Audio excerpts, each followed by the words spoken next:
What if you could get more of the Jimmy and Nath Show with Emma? You can with the podcast. Thanks to What If. You're only a what if away from great holidays. What if? It's Aussie for travel. Podcasts. Hey. Hello. Yesterday was a bit unhinged, guys, and I want to apologise. I don't remember what happened, but I just remember it being effed up. I remember there was a message flashing on the screen being, what the F is happening right now? There, we got a bit carried away. So this podcast top, essentially, it's a little introduction. Yeah. Will be more civilised. Yep. And it will be shorter. Yep. We won't carry on too much. Yeah. Oh, I don't like it when we're serious. No, it's boring. this is the feedback That we've been given. that we've received, Emma, and now we'll wait the appropriate time before the next person speaks. You don't need to just trail off with your voice, though. Yeah, just then you went, speak. Why are we talking like librarians now? Sorry. Nothing?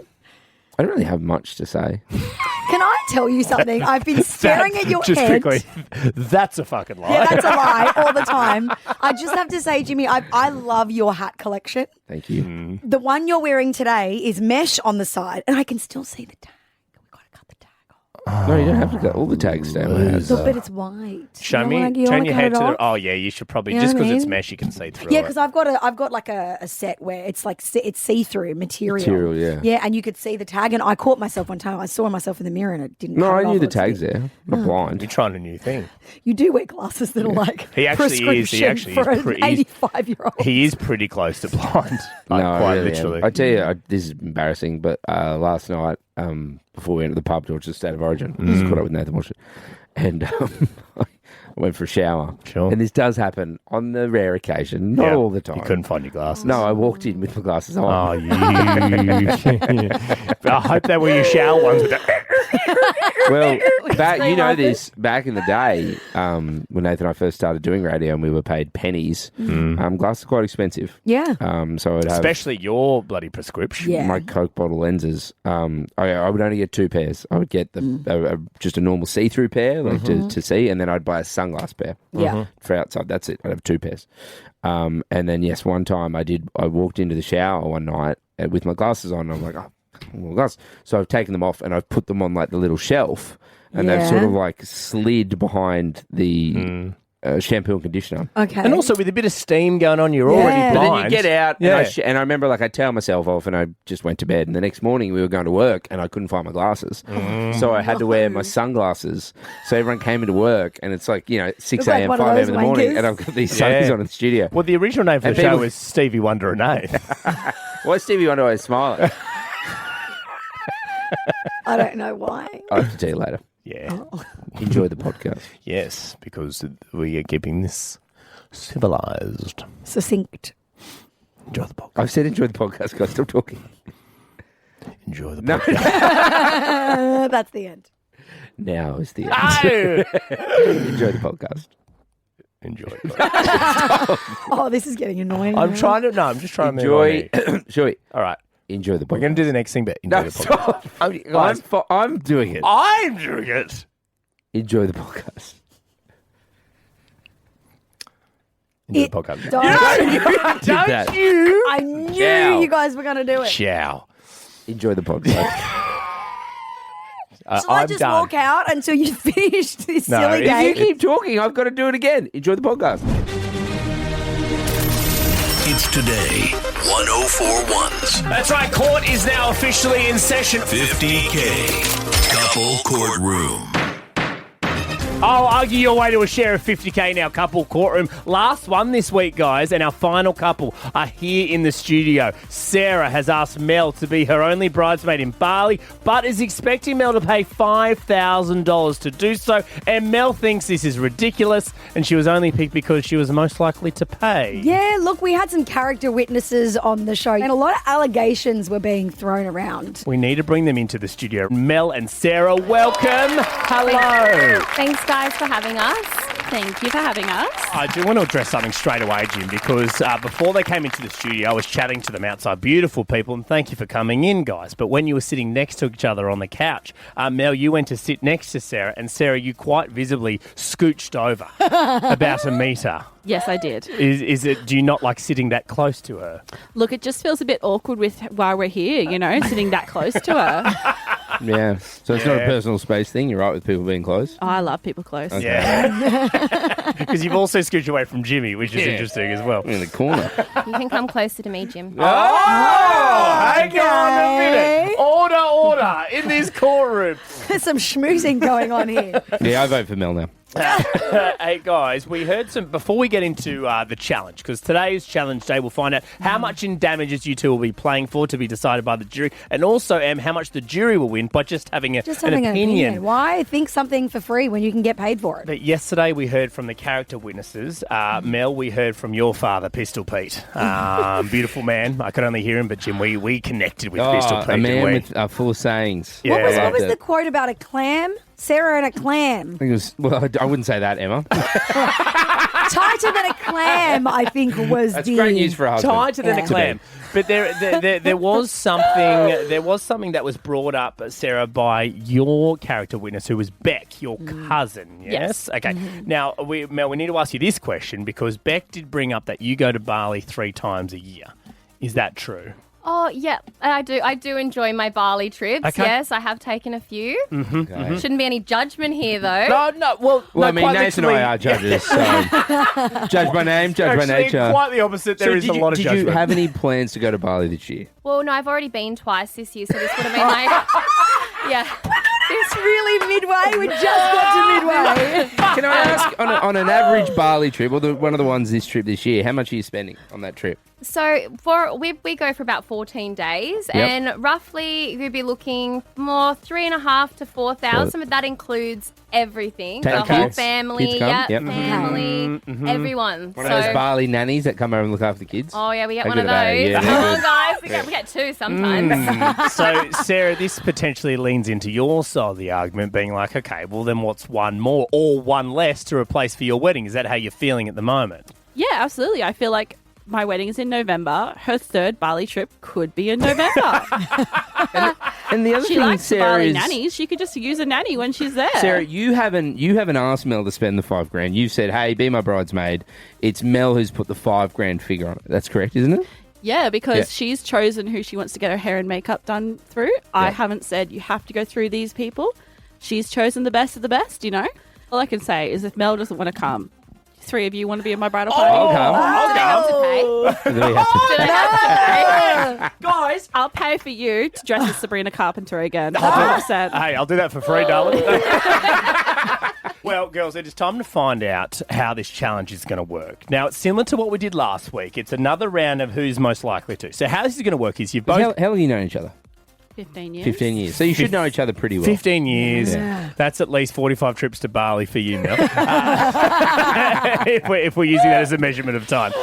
So how this works is, who's most likely to, you'll both be asked the same question. Your answers need to align. And if they do align, then that cash goes into the kitty for your damages. If, however, you get them wrong, the cash goes over to the jury and they play for that money when they make an opinion on you guys. Make sense to you, Mel? Make sense to you, Sarah? Yes. Excellent. Okay, you guys scoot a little bit further away from each other because you are very close.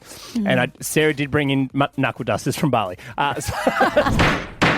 The business end of the week, guys. Argue your way to a share of $50,000 for the final time in our couple courtroom. Much like our final couple, we have Mel, we have Sarah. Sarah's asked Mel to be her only bridesmaid in Bali, but it comes at a cost, Em. $5,000. The cost is $5,000 for, is it 5 days, girls, that you're away? Yeah, well, I'll be away a bit longer, so my honeymoon is also going to be in Bali, but yeah, I guess about 5 days with yourself, Mel. Yeah, it'd be $1,000 a day. $1,000 a day When you look in at it Bali. like that, $1,000. And that can get you a long way in Bali. But we need to be clear, because I have seen people online saying unfair from Sarah to say you've got to spend $5,000. That's never happened. Sarah's just said, I want you to be my bridesmaid maid of honour. The $5,000 has come from Mel. I think we should get into it. Yeah, let's get into this because this will determine how much cash you are both winning in the damages. Of course, the game is who's most likely to. The way this works is we need your answers to align, and that cash, $2,000, goes into the kitty for you. For every question you get wrong, $2,000 goes to the jury. Jim, have you got the first question there? All right, question number 1. Who's most likely to borrow money and not pay it back? Relevant. This is what Mel has said. Myself. Okay, so Mel's voted for herself. We need Sarah to say Mel here. You do that $2,000 into the kitty. Let's find out. Mel. I believe Mel is quite tight with her money and doesn't often give, so she gets more money. Ka-ching! Okay, you agreed. Okay. Well, okay, yep. Oh, no, when a girl says, okay, yep. A frosty reception. A frosty reception. $2,000 into the kitty. Question number 2. What have we got? Who is most likely to commit a crime? Who is most likely to commit a crime? Let's go to Mel first. So I'm going to say that I'd be more likely to be the one that would do that because I think I'm a bit more out there than Sarah and always up for a dare. There's been a couple. My incident in Manly where I urinated in public. Oh, And yes. fell in your own pee. The Yeah. famous... Now I finally get to see you in real life. You know how often I tell that story to people? Yeah, do you know how often I remember it? Sarah, we Nice to need... put a face to the piss. Thank Sarah, you. so we need I'm Sarah. proud. We need Sarah to lock in Mel here. Yeah. So we need Sarah to lock in Mel for you guys to take home another $2,000. Here we go.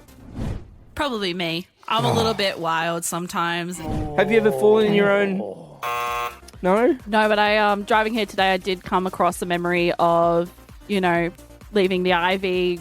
There's no public bathrooms in the city, and you got to go. You I've can get done caught though, like this one. And you didn't fall over in it? No. No, you're more subtle with the wee in public. Absolutely. Yeah, of course. Guys, that's $2,000 to you, Sydney. $2,000 to Mel and Sarah, and the damage is $2,000 to Sydney. Jim, question number 3. Question number 3. Who's most likely to go a week without showering?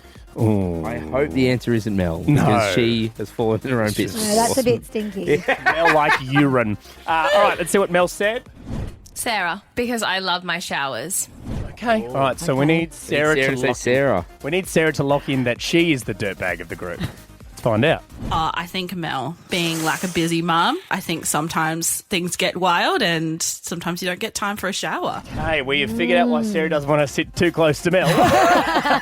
This is devastating. So, Sydney, now you're up for $4,000. The girls are only playing for 2. There's one question left. The girls need to get this right to be playing for $4,000. Currently, there's actually more money for the jury than there is in Yeah. the damages. Yeah. Okay, Em, final question. What do we got? Okay, who's most likely to survive a zombie apocalypse? Okay, this is what Mel said. Sarah, because she's brighter. Oh, that's nice. Nice. Oh, that's really sweet. She's like, I hate to say it, but she's smarter. That's She's definitely smarter. okay. All right, we need Sarah to say it's herself, and you guys win another $2,000.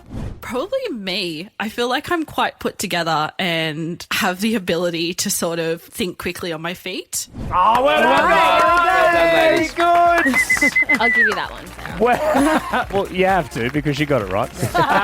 Guys, $4,000 for you guys in the damages kitty. You guys can win a max of $4,000. And Sydney, that means $1,000 each just by being a jury member. That is easiest money to make. All All we have to do is judge these two. And Mel, if you manage to win $4,000, it's only going to cost you $1,000 to go for the wedding. Yeah, exactly. I'm not going. Mel, Sarah, thank you very much. Thanks, Sydney, lady. the decision will be yours. That money will be yours. A share of $50,000. Our final couple courtroom. Mel, Sarah, thanks for coming in. Thanks for Thanks having for us, having us, guys. Bye. Trending now with Emma Chow. MGK has revealed the name of his and Megan Fox's 2-month-old daughter. Everyone thought her name was Celestial Seed because when that was the caption of the photo when the baby was born. But it's worse than that. It's worse than Celestial Seed. You ready? Saga Blade Fox Baker. Insert bullies here. Yeah. Saga. Come on. What about just Sarah? Sarah's great. Sarah's a lovely You're nearly name. there with Saga. Yeah. Just a couple of letters. I don't you're even done. mind Blade as like a quirky middle name. But Saga? Saga is That's just... messed up, man. I've got a cousin, a distant, like, fourth cousin. They named Put it... me off. Yeah, you know me off. The name is Mungo. Yeah. Sorry, what? Yeah, they named their kid Mungo. Mungo. Can you spell it? Baby Mungo. Mungo. Mungo. It sounds like mung bean. Yeah. Mungo. But it also sounds like something more derogatory. Named after a place called Mungo, in Mungo Bush, I think, in Northern Territory. They were conceived or something? Yeah, I don't know. Oh, just because they got conceived there doesn't mean they need to be named after the place. I know. My name should be Few Wines on Valentine's Day. You know what I mean? Should be Cronulla Beach. Yeah, Jimmy's name should be back of Corolla. My name should be Gunda Windy. And finally, yesterday on the show, we were talking about that NBA player who is it? Tyler Hero. Yeah, so he doesn't believe in history pre-1950. Yeah. Crazy. Now Mariah Carey's come out saying that she doesn't believe in time. What? Not just the literal time on a clock. What? I'm not even joking. Birthdays, the whole lot. The people interviewing her found it so funny. Have a listen. I just don't believe in it. What the fuck? Is there no clocks? No. Do you celebrate your birthday? I don't have a birthday, no. Anniversaries? Anniversaries, yes. Okay, great. But no birthdays? No. But if we were to meet up later, how would we know when? Yeah, I would have somebody call you and figure it out. Should we be worried that she might miss Friday's live? Jim M, there is something that's been baffling many drivers. I know because it also happened to me this week. This is what also happened to me this week because, Jim, you know that I haven't had a stellar driving record of late. I've had a few brushes with the camera. Look, I'm not a huge fan of the stationary cameras that fine us some of the biggest fines in the world. Yeah. I do feel like it is revenue raising. No, definitely. Because if you really want to punish people, it would be more about the point system and suspension of license rather than the high fines that we get. But yes. That's a conversation for another time. But yes, Nath, you have been stung by these stationary cameras. I call it a brush with the camera, is what happens. So how about this? So apparently, or not apparently, because this has happened to me, when a letter comes in, you see it straight away and you go, oh, crap, I've got a fine here. But not this one, because you brace yourself, and then I opened it. It's a warning letter. A warning letter. They never used to do warning letters ever. So I took a photo of mine the other day, right? So it came in, literally it says, so you open it and you go, oh, crap, I'm on for a fine here and some demi points. It says, warning letter, directed speeding offence, and it says, please don't speed again. You've been clocked at I was going 7 kilometres over. Yeah. Right. 7? I've been done going 1 or 2 kilometres over. Yeah. I was doing 41, 42 in a 40 zone. People have reported getting these warning letters going up to 15 Ks over. Sorry, what? 15 Ks over. What made them change their tune? Because they used to just go straight to, oh, you're a K over? Boom, fine. Well, this is the thing. I did a bit more research. I was like, why are these warning letters happening? Finally. All these pulling people. Your finger out. Finally, I've done something. Finally. And I asked the team to do some research, and this is what happens. So for a certain amount of time when they've just opened a new camera or they've just switched it on, they do warning letters for a couple of months to let people know. And I fell in that time, therefore I got a warning letter. Oh, you're lucky, mate. Yeah. See, I don't know. The stationary cameras do me because there's not enough warning around them. Because, again, if it is about safety and getting people to slow down, you'd have heaps of signs going, hey, just letting you know there's a camera, when there's nothing and there's a camera. Why do it secretly? But then the argument is you should always be following the speed limit, so you shouldn't get warned. There's certain states, I think it's Victoria and WA, they don't have any warning. Zero warning at all. But I agree that you should be doing the right thing, but the reality is people aren't. Totally. Right? I know that, we all should be, but people aren't, right? Yeah. And if you want to stop the actual thing, you can put stuff in place and put signs up and go, hey, slow down, because guess what? People would then slow down. Yeah. Yes, exactly. Although I am around a warning letter, though. That's good. Yeah, I'm not with... Because I've been done I always put it on my fridge. I was that happy with it. I would.